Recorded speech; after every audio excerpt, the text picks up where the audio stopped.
നമസ്കാരം. ആലപ്പി അഷ്റഫ് കണ്ടതും കേട്ടതും എന്ന എൻ്റെ ചാനലിലേക്ക് ഏവർക്കും സ്വാഗതം. യൗവനത്തിൻ്റെ കുതിച്ചുചാട്ടത്തിൽ ജീവിതത്തിൽ പല പാകപ്പിഴകളും സംഭവിക്കാം. പക്ഷേ തിരിച്ചറിവുകൾ വരുമ്പോഴേക്കും പോയതൊന്നും തിരിച്ചു വരികയുമില്ല. അങ്ങനെയുള്ള അനുഭവങ്ങളുടെ തീജ്വാലകളിൽ കത്തിയമർന്ന ചില ജീവിതങ്ങൾ സിനിമാ രംഗത്തുമുണ്ട്. അത്തരത്തിലുള്ള ചില സംഭവ കഥകളിലേക്കാവട്ടെ ഈ എപ്പിസോഡ്.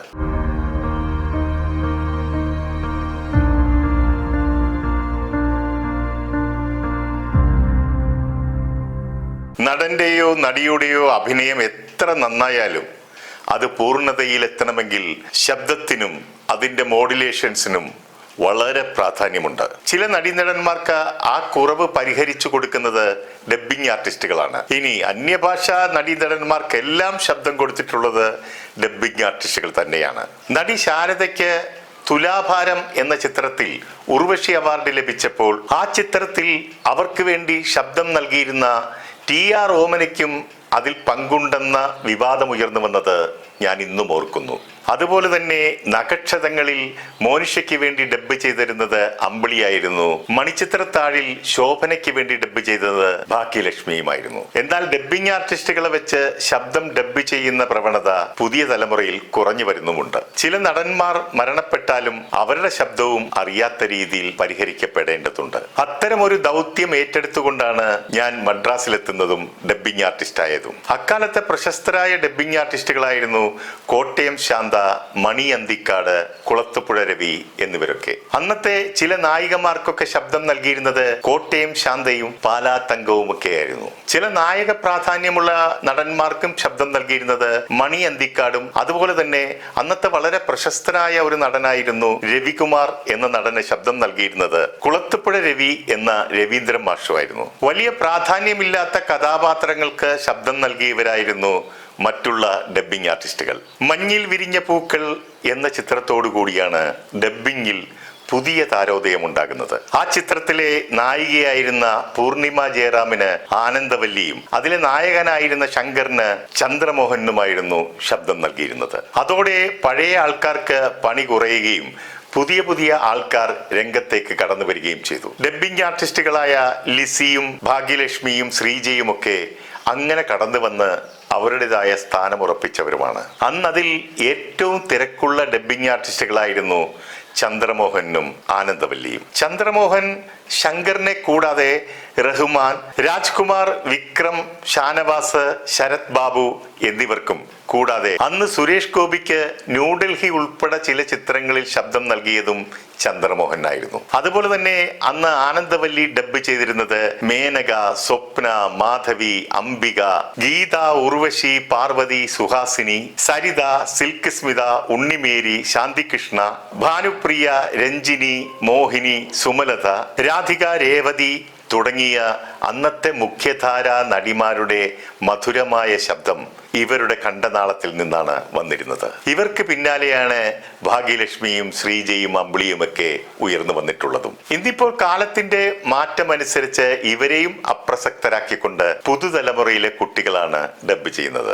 ഇവിടിപ്പോൾ അന്നത്തെ കാലത്ത് മുതലുള്ള ഡബ്ബിംഗ് ആർട്ടിസ്റ്റുകളെ കുറിച്ച് ഞാനൊന്ന് സൂചിപ്പിച്ചു എന്നേ ഉള്ളൂ. പക്ഷേ ഞാനിവിടെ പറയാൻ ഉദ്ദേശിക്കുന്നത് ഡബ്ബിംഗ് ആർട്ടിസ്റ്റുകളായ ആനന്ദവല്ലിയുടെയും ചന്ദ്രമോഹന്റെയും ജീവിതത്തിലുണ്ടായ ചില താളപ്പിഴകളും ജീവിതാനുഭവങ്ങളുമാണ്. ഇവരുമായി ബന്ധപ്പെട്ട ചില സംഭവങ്ങളിൽ ഞാനും ഭാഗവാക്കാകേണ്ടി വന്നിട്ടുണ്ട്. ഇവരുടെ ജീവിതാനുഭവങ്ങളിൽ നിന്നും ചിലതൊക്കെ നമ്മളും മനസ്സിലാക്കിയിരിക്കേണ്ടതായിട്ടുണ്ട്. പലർക്കും ഒരുപക്ഷെ ഇതൊരു പുതിയ അറിവായിരിക്കും. ഞാൻ ആനന്ദവല്ലിയെ ആദ്യമായി കാണുന്നത് ദ്വീപ് എന്ന ചിത്രത്തിന്റെ ഷൂട്ടിംഗ് മെരിലാൻഡ് സ്റ്റുഡിയോയിൽ നടക്കുമ്പോഴാണ്. അന്ന് മെരിലാൻഡ് സ്റ്റുഡിയോ മാനേജർ വിളിയം ചന്ദ്രന്റെ ഭാര്യയായിരുന്നു അവർ. പിന്നീട് ആ ബന്ധത്തിൽ എന്തോ താളപ്പിഴകൾ ഉണ്ടായി അവർ പിരിയുകയാണ് ഉണ്ടായത്. അതിനുശേഷം കായലും കയറും എന്ന സിനിമയുടെ സംവിധായകൻ KS ഗോപാലകൃഷ്ണനുമായി അവർ ജീവിതം ആരംഭിച്ചു. ചന്ദ്രമോഹനെ ഞാൻ ആദ്യമായി കാണുന്നത് മദ്രാസിൽ ഡബ്ബിങ്ങിന് വേണ്ടി ചെല്ലുമ്പോഴാണ്. പ്രശസ്ത റേഡിയോ താരമായിരുന്ന TP രാധാമണിയുടെ മകനാണ് ചന്ദ്രമോഹൻ. അദ്ദേഹത്തിന്റെ പിതാവ് ശേഖരപിള്ള അന്നത്തെ പ്രശസ്ത പ്രൊഡക്ഷൻ മാനേജറുമായിരുന്നു. ചന്ദ്രമോഹനും ഭാര്യ ജയശ്രീയും ഒക്കെ ശേഖരപിള്ളയോടൊപ്പം സന്തോഷത്തോടെ മദ്രാസിലായിരുന്നു താമസിച്ചിരുന്നത്. മഞ്ഞിൽ വിരിഞ്ഞ പൂക്കളിലെ നായകനും നായികയും പ്രണയിക്കുന്നത് പോലെ അവർക്ക് വേണ്ടി ശബ്ദം നൽകിയവരും ഡബ്ബിങ് കഴിഞ്ഞപ്പോൾ പരസ്പരം പ്രണയത്തിലായി. പനിനീരിൽ എന്റെ ഹൃദയം നിലാവായി അലിഞ്ഞുപോയി എന്ന സിനിമയിൽ കേട്ടതുപോലെ മഞ്ചാടിക്കുന്നിന്റെ മണിമുകളിൽ അവർ ഹൃദയങ്ങൾ കൈമാറി. രണ്ടുപേരും അവരവരുടെ കുടുംബങ്ങളെ മറന്ന് ഒന്നായി. വലിയ കോളിളക്കം സൃഷ്ടിച്ച സംഭവമായിരുന്നു ഇവരുടെ ഒത്തുചേരൽ. ബാക്കി കാര്യങ്ങളിലേക്കൊന്നും ഞാൻ കടക്കുന്നില്ല, അതൊക്കെ നിങ്ങൾക്ക് ഊഹിക്കാവുന്നതല്ലേ ഉള്ളൂ. ഞാൻ സംവിധാനം ചെയ്ത നിന്നിഷ്ടം എന്നിഷ്ടം എന്ന ചിത്രത്തിലെ നായികയ്ക്ക് ശബ്ദം നൽകിയിരുന്നത് ആനന്ദവല്ലിയായിരുന്നു. അന്ന് മദ്രാസിലെ ഡബ്ബിംഗ് തിയേറ്ററിൽ തിരക്ക് കാരണം എനിക്ക് സമയം ലഭിച്ചത് രാത്രികാലങ്ങളിലായിരുന്നു. രാത്രി 7 മണിക്ക് ഡബ്ബിംഗ് തുടങ്ങിയാൽ മിക്കവാറും രാവിലെ ആയിരിക്കും തീരുക. ആനന്ദവല്ലിയുടെ ഡബ്ബിങ്ങും ഇതുപോലെ ഒരു രാത്രിയിലായിരുന്നു. അന്ന് എന്റെ കൂടെ ഒരു അസിസ്റ്റന്റിനെ പോലെ എപ്പോഴും നടക്കുന്ന ഒരു കോമഡി നടനുണ്ടായിരുന്നു, കാവറ ശശാങ്കൻ. അദ്ദേഹം ഇപ്പോൾ ജീവിച്ചിരിപ്പില്ല. നായികയുടെ ഡബ്ബിംഗ് തുടങ്ങാൻ സമയമായപ്പോൾ അതിന്റെ പ്രൊഡക്ഷൻ കൺട്രോളറായിരുന്ന അപ്പി രാധാകൃഷ്ണൻ എന്നോട് വന്ന് പറയുന്നു, അണ്ണാ, ഇന്ന് രാത്രി കാറിൽ തിരുവനന്തപുരം വരെ ഞാനൊന്ന് അർജന്റായിട്ട് പോവുകയാണ് എന്ന്. എന്താണ് ഇത്ര അർജന്റായിട്ട് പോകുന്നത് എന്ന് ഞാൻ തിരക്കിയപ്പോൾ എന്നോടൊപ്പം കാവറ ശശാങ്കൻ നിൽക്കുന്നത് കൊണ്ട് അല്പം മടിച്ചിട്ടാണെങ്കിലും അദ്ദേഹം കാര്യം പറഞ്ഞു. ഇന്നിവിടെ ആനന്ദവല്ലി ഡബ്ബ് ചെയ്തുകൊണ്ടിരിക്കുമ്പോൾ ചന്ദ്രമോഹനൻ അവന്റെ സാധനങ്ങളൊക്കെ എടുത്തുകൊണ്ട് ആനന്ദവല്ലിയുടെ കയ്യിൽ നിന്ന് രക്ഷപ്പെടുകയാണെന്ന് തിരുവനന്തപുരത്തേക്ക്. ഒപ്പം ഞാനും കൂടി പോകുന്നുണ്ട്. അയ്യോ, അപ്പോൾ ഈ ജീവിതവും തകർന്നു എന്ന് ഞെട്ടലോടെയും വിഷമത്തോടെയും ഞാൻ ചോദിച്ചു. അണ്ണാ, അവര് തമ്മിൽ വലിയ പ്രശ്നമാണ്. ദിവസവും അടിയും വഴക്കുമൊക്കെയാണ്. വഴക്കിട്ടാൽ ഉടൻ ആനന്ദവല്ലി അവർക്ക് പരിചയമുള്ള അവിടുത്തെ ഏരിയയിലെ ലോക്കൽ റൗഡിയെ വിളിച്ചു വരുത്തും. അയാൾ ചന്ദ്രമോഹനെ വിരട്ടുകയും അടിക്കാൻ ശ്രമിക്കുകയൊക്കെ ചെയ്യും. ഇത് സ്ഥിരമാണ്. ചന്ദ്രമോഹന് വലിയ ഭയവുമാണ്. അപ്പോൾ എങ്ങനെയെങ്കിലും ജീവനും കൊണ്ട് ഓടി രക്ഷപ്പെടണമെന്ന് തീരുമാനിച്ചു. അതുകൊണ്ട് അവന്റെ സാധനങ്ങളൊക്കെ എടുത്ത് ആരോടും പറയാതെ ആരും അറിയാതെ രാത്രി തന്നെ സ്ഥലം വിടുകയാണ് എന്ന് പറഞ്ഞ് രാധാകൃഷ്ണൻ പിരിഞ്ഞു പോവുകയും ഞാൻ ഡബ്ബിങ് തുടങ്ങുകയും ചെയ്തു. ഡബ്ബിങ്ങിൽ രാത്രി 2 മണിയാകുമ്പോൾ ഒരു ചെറിയ ബ്രേക്ക് ഉണ്ട്, 1/2 മണിക്കൂർ. അവിടുത്തെ തിയേറ്റർ ജീവനക്കാർക്കും ഡബ്ബിംഗ് ആർട്ടിസ്റ്റിനുമൊക്കെ കാപ്പിയും സ്നാക്സും ഒക്കെ കൊടുക്കും. ബ്രേക്ക് സമയത്ത് കാവറ ശശാങ്കൻ ആനന്ദവല്ലിയുടെ അടുത്തിരുന്ന് സംസാരിക്കുന്നതും കൈരേഖകൾ നോക്കി എന്തൊക്കെയോ പറയുന്നതും ഞാൻ ശ്രദ്ധിച്ചിരുന്നു. പുലർച്ചെ 5 മണിക്കാണ് ഡബ്ബിംഗ് കഴിഞ്ഞത്. പിന്നീട് റൂമിൽ ചെന്നാൽ ഉച്ചവരെ കിടന്ന് ഉറക്കവുമാണ്. ഞാൻ ചെന്ന് കിടന്ന് കണ്ണൊന്നു മയങ്ങി തുടങ്ങിയപ്പോൾ എന്റെ മുറിയുടെ വാതിലിൽ ആരോ തട്ടുന്ന ശബ്ദം കേട്ട് ഞാൻ എഴുന്നേറ്റ് കതക് തുറന്നപ്പോൾ ആ ഹോട്ടലിലെ റൂം ബോയ് നിൽക്കുന്നു. സാർ, ഒരമ്മ അർജന്റാ, ഉങ്ങളെ കൂപ്പിടരുത്. ഞാൻ ചെന്ന് ഫോൺ എടുത്തപ്പോൾ അങ്ങേ തലക്കൽ ആനന്ദവല്ലിയാണ്. വിളിച്ച് ബുദ്ധിമുട്ടിച്ചതിൽ ക്ഷമ ചോദിച്ചുകൊണ്ട് അവർ പറഞ്ഞു, അത്രയ്ക്കും എമർജൻസി ആയതുകൊണ്ടാണ് ഇപ്പോൾ വിളിച്ചതെന്ന്. അഷ്റഫ് ഖാന്റെ കൂടെ എപ്പോഴും നടക്കുന്ന ഒരാളുണ്ടല്ലോ, അതാരാണ് എന്നവർ ചോദിച്ചു. ഞാൻ പറഞ്ഞു, അദ്ദേഹം ഒരു കോമഡി ആർട്ടിസ്റ്റാണ്, കാവറ ശശാങ്കൻ എന്നാണ് പേര്. എന്താണ്, എന്ത് പറ്റി? അയാൾ ഇന്നലെ എന്റെ കൈ നോക്കി പ്രവചിച്ചതെല്ലാം അതേപടി സംഭവിച്ചിരിക്കുന്നു. ഞാൻ ചോദിച്ചു, എന്താണ് സംഭവിച്ചതെന്ന്. എന്റെ കൈ നോക്കിയിട്ട് ഇന്നലത്തെ ഗ്രഹമാറ്റത്തിൽ എന്റെ ജീവിതം ആകെ മാറി മറിയുമെന്ന് അദ്ദേഹം പ്രവചിച്ചു. അത് അച്ചിട്ട പോലെ തന്നെ സംഭവിച്ചു. ഞാൻ ആകെ ടെൻഷനിലാണ്. അതുകൊണ്ട് എനിക്ക് അദ്ദേഹത്തെ അർജന്റായിട്ട് ഒന്ന് കാണണം അഷ്റഫ് ഖാ. അപ്പോൾ ഞാൻ പറഞ്ഞു, അയാൾക്ക് അങ്ങനെയുള്ള കഴിവൊന്നുമില്ല, എന്തെങ്കിലും യാദൃച്ഛികമായി സംഭവിച്ചതായിരിക്കും. അയാൾ എന്റെ റൂമിൽ കിടപ്പുണ്ട്, എഴുന്നേൽക്കുമ്പോൾ അങ്ങോട്ട് വിളിക്കാൻ പറയാം എന്നും ഞാൻ പറഞ്ഞു. എന്നാൽ എന്റെ വാക്കുകളൊന്നും അവർ വിശ്വസിച്ചില്ല. മാത്രമല്ല, അയാളുടെ വാക്കുകളിൽ അന്ധമായി വിശ്വസിക്കുകയും ചെയ്തു. എന്താണ് സംഭവിച്ചതെന്ന് ഞാൻ അവരോട് തിരക്കി. അപ്പോൾ അവർ പറയുന്നു, ഇന്നലെ രാത്രി ചന്ദ്രമോഹനൻ എല്ലാ സാധനങ്ങളും എടുത്ത് എന്നെ ഉപേക്ഷിച്ച് മുങ്ങിയെന്ന്. അതൊക്കെ എന്റെ കൈ നോക്കി അയാൾ നേരത്തെ തന്നെ പറഞ്ഞിരുന്നു. അപ്പോൾ തന്നെ എനിക്ക് കാര്യം പിടികിട്ടി. ചന്ദ്രമോഹൻ രാത്രി തന്നെ മുങ്ങുമെന്ന് രാധാകൃഷ്ണൻ പറയുമ്പോൾ കാവറ ശശാങ്കൻ അടുത്ത് നിൽപ്പുണ്ടായിരുന്നല്ലോ. അത് കേട്ടിട്ടാണ് അവൻ കൈ നോക്കി പറഞ്ഞത്. ഞാൻ റൂമിലെത്തി ശശാങ്കനെ വിളിച്ചുണർത്തി ഒത്തിരി വഴക്ക് പറഞ്ഞു.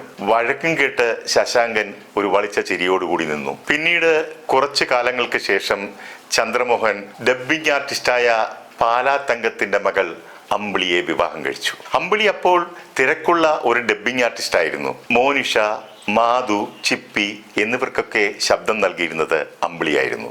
ആനന്ദവല്ലിയുടെ ആദ്യ വിവാഹത്തിലെ ഏക മകനായിരുന്നു ദീപൻ എന്ന സംവിധായകൻ. പൃഥ്വിരാജിനെ വെച്ച് പുതിയ മുഖം എന്ന ചിത്രം സംവിധാനം ചെയ്തത് ദീപനായിരുന്നു. ദീപന്റെ ജീവിതത്തിലും ഒരു ദുരന്ത കഥയുണ്ട്. ഭാര്യയും ഭാര്യയുടെ അമ്മയും മാത്രം വീട്ടിലുണ്ടായിരുന്ന സമയത്ത് കേബിൾ TV കണക്ഷൻ കൊടുക്കാൻ വന്ന 2 ക്രിമിനലുകൾ ആ 2 സ്ത്രീകളെയും ഉപദ്രവിച്ച് കൊന്ന് അവരുടെ സ്വർണവും പണവുമെല്ലാം അപഹരിച്ച് ആ വീട്ടിലെ തന്നെ സെപ്റ്റിക് ടാങ്കിൽ താഴ്ത്തുകയാണ് ഉണ്ടായത്. അന്നത് പത്രങ്ങളിലെല്ലാം കോളിളക്കം സൃഷ്ടിച്ച് വലിയ ഞെട്ടലുളവാക്കിയ വാർത്തയായിരുന്നു. ഒരു ചിത്രം സംവിധാനം ചെയ്തതിനു ശേഷം അസുഖബാധിതനായി ദീപനും മരണപ്പെടുകയാണ് ഉണ്ടായത്. സ്നേഹിച്ചും പങ്കുവച്ചും ആഘോഷിച്ചും ജീവിച്ചുമൊക്കെ കൊതി തീരാതെ മരണം നമ്മുടെ പ്രിയപ്പെട്ടവരെ പറിച്ചെടുക്കും.